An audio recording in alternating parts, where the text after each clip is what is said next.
నువ్వు రహస్యమందు ఏడ్చే ఏడ్పు, నువ్వు రహస్యమందు కార్చే కన్నీళ్లు, నీ గుండెలో రహస్యమందు నువ్వు పడే మనోవేదన నాకు తెలుసు నా కుమారి, నాకు తెలుసు నా కుమారుడు అని దేవుడు మాట్లాడుతూ ఉన్నాడు. అది దేన్ని బట్టో నాకు తెలియదు. కొంతమంది కళ్ళల్లో నీళ్లు రావు, కానీ గుండెల్లో వేదన. ఆ వేదంతోనే తిరుగుతూ ఉంటారు.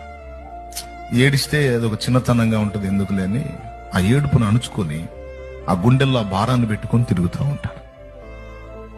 దేవుడు మాట్లాడమంటున్న మాట. కొంతమంది అయితే బయటపడి ఏడ్చుకుంటూ ఉంటారు. కొంతమంది ఎవ్వరికి తెలియని ప్రదేశాల్లో కూర్చొని ఏడ్చుకుంటారు. ఎవరెవరు ఎక్కడ ఎలా విలపిస్తున్నారో, ఏ బంధకాల్లో చిక్కుకొని విలవెల్లాడిపోతున్నారో నాకు తెలియదు, నా దేవునికి తెలుసు. కానీ ఈ శుభదినాన, ఈ శుభోదయాన నా దేవుడిస్తున్న మాట, నీవు నన్ను ప్రేమించుచున్నావు గనుక నేను నిన్ను